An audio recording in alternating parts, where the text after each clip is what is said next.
Bonjour, dans cette nouvelle vidéo qui porte à nouveau sur la dérivation, il faudra étudier le sens de variation d'une fonction, mais dans des cas un peu plus compliqués. Donc dans cet exercice, on nous dit qu'à chaque fois la fonction sera définie et dérivable sur R, donc il n'y a rien à démontrer. Par contre, il va falloir déterminer f' de x. C'est là que ça se corse un petit peu, parce qu'en fait, f de x s'écrit de manière un petit peu embêtante, comme le quotient, à chaque fois ici, ou quelque chose élevé à la puissance 3. Donc il va falloir se rappeler un petit peu comment on détermine donc f' de x. Rappelez-vous donc des petites règles qui disent que voilà, si c'est 1 sur v, ou u sur v, ou encore une expression qui s'écrit sous la forme g de ax plus b, c'est de retrouver donc les formules afin de déterminer donc f' de x. Et une fois que vous aurez f' de x, ça doit vous permettre de compléter donc cette ligne-là, où je rappelle que c'est bien le signe de f' de x qu'on donne ici, afin de déterminer donc le sens de variation de la fonction f. Je vous conseille donc d'appuyer sur pause et essayer donc de déterminer le sens de variation de chacune de ces trois fonctions. Donc passons à la correction de cet exercice. Donc dans un premier temps, il faut bien observer afin de voir dans quel cas on se situe. Et là, on a quelque chose de la forme 1 sur v.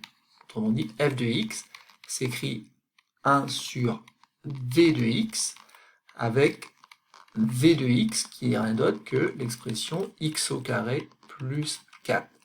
Et si vous connaissez bien vos formules, vous devez vous rappeler que tout simplement on a besoin de v' de x. v' de x qui est dérivé de v de x et qui donne donc 2x. Car en effet, la propriété nous dit que pour tout x de R, f' de x est égal à moins v', donc ça devient donc moins 2x sur v carré. Alors v carré, ça devient x au carré plus 4 le tout au carré.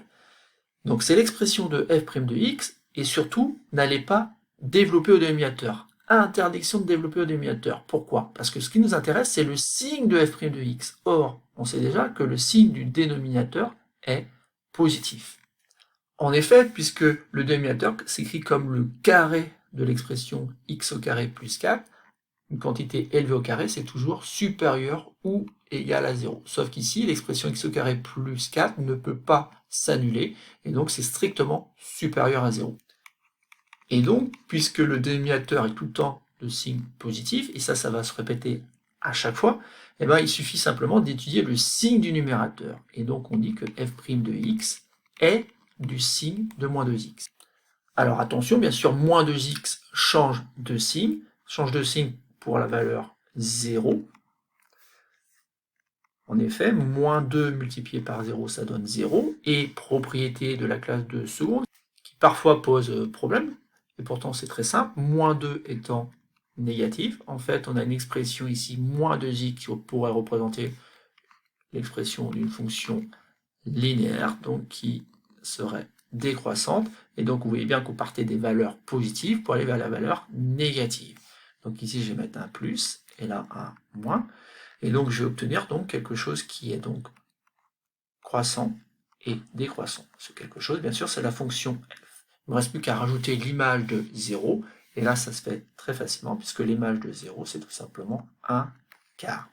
Et c'est terminé, donc on a étudié donc le sens de variation de la fonction f. Néanmoins, ça ne coûte pas plus cher de vérifier à la calculatrice.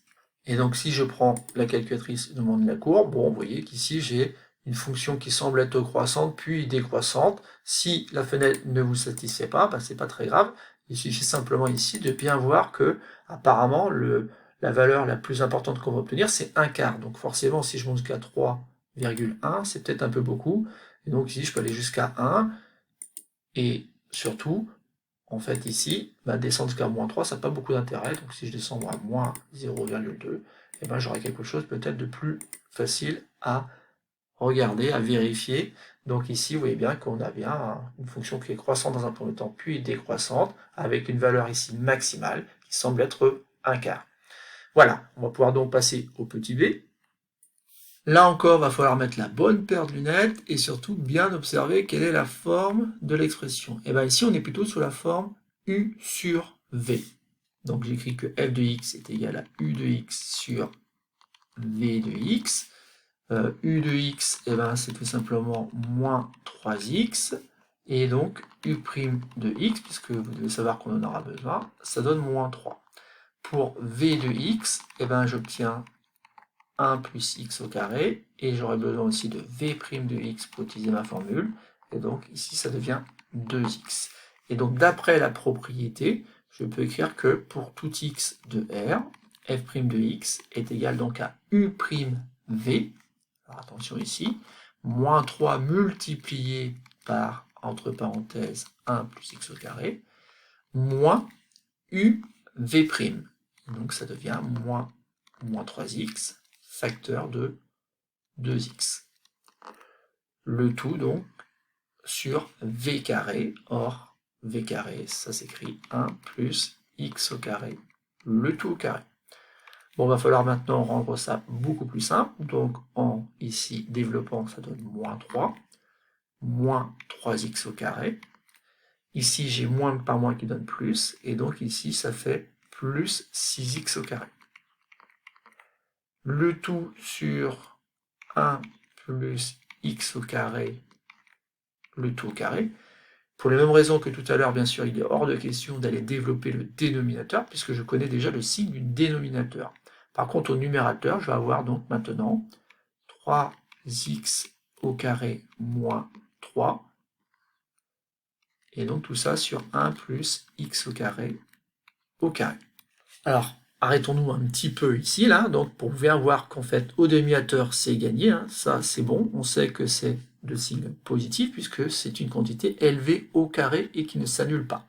Par contre, au numérateur, il va falloir étudier le signe. Alors, le signe d'une expression du second degré, vous savez que c'est tout le temps du signe de A, qui vaut ici 3, sauf éventuellement entre les racines. Ça veut dire qu'il va falloir regarder s'il existe des racines.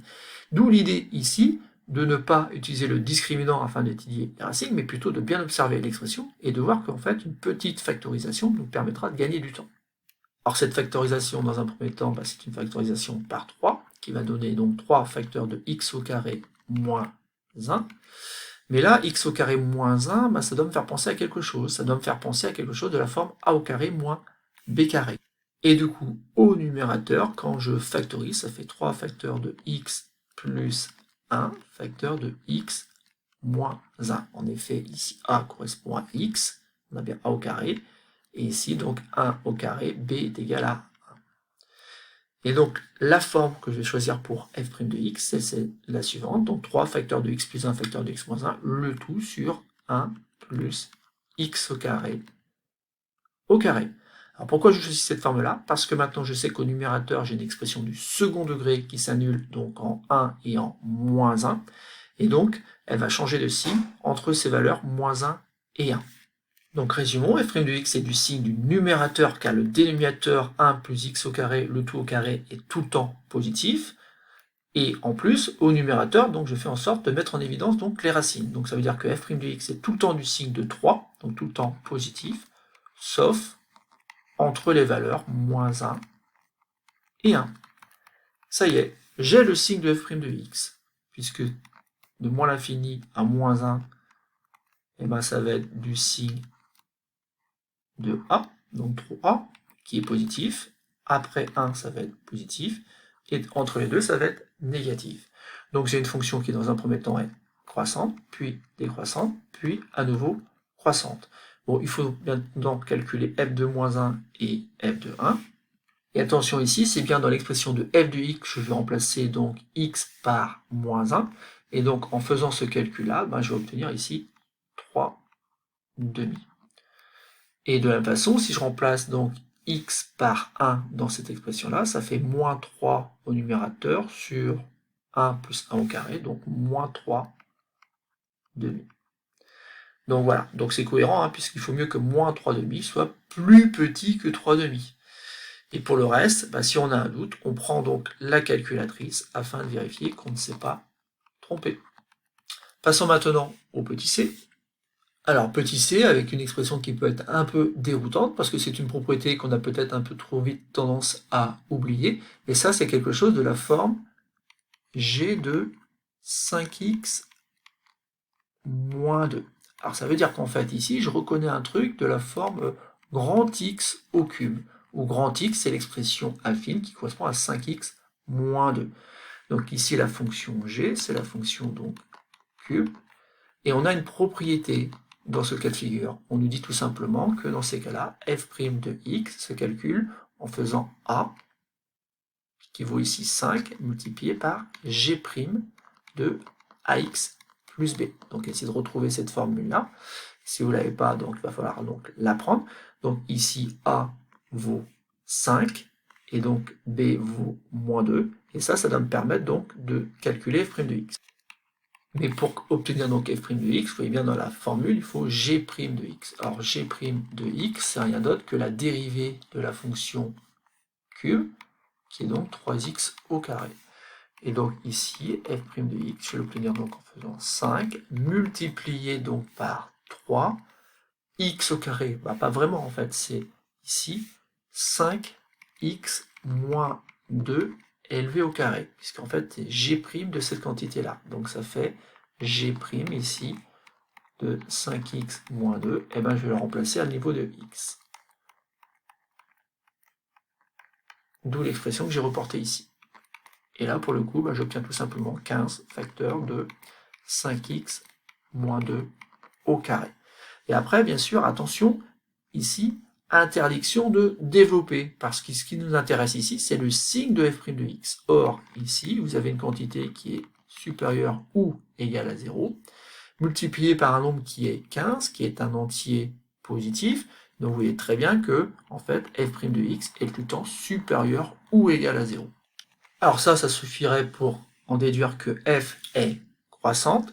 Mais ici, je vais quand même regarder un petit truc qui va peut-être vous permettre de comprendre une autre propriété un peu plus tard dans le chapitre. C'est tout simplement ici que, en fait, f' de x néanmoins s'annule. En effet, ici, eh ben, dire que f' de x égale à 0, ça convient à dire que 15 multiplié par 5x moins 2 élevé au carré est égal à 0. Donc assez rapidement, ça équivaut à dire que 5x moins 2 égale 0, ou encore que 5x moins 2 égale 0. Et ça, assez rapidement, ben, on trouve que x finalement est égal à 2 cinquièmes. C'est-à-dire qu'il y a une valeur ici pour laquelle f' de x s'annule. Mais en dehors de cette valeur-là, f' de x par contre est positive. Et même strictement positive. Donc en fait, on a une fonction f ici qui est croissante strictement sur l'intervalle moins l'infini plus l'infini. Et donc c'est terminé pour l'étude de cette fonction. Donc ici, à travers cette vidéo, nous avons vu donc 3 cas de figure. 1 sur v, u sur v, ou g de ax plus b. Il faut donc connaître les formules, et si vous connaissez les formules, bien faire attention que, par moment, il est plus judicieux de garder donc un carré plutôt que d'aller développer. En effet, ici, ce qui nous intéresse, c'est le signe de f' de x, et si on a la chance d'avoir une expression élevée au carré, vous devez savoir qu'il y a tout le temps de signes positifs, et ça, du coup, c'est très intéressant pour l'étude de signes. On peut se ramener à des choses plus simples. Et ensuite, vous appliquez donc la propriété qui dit que si f' de x est positif, alors la fonction est croissante, et si f' de x est négatif, alors la fonction est décroissante.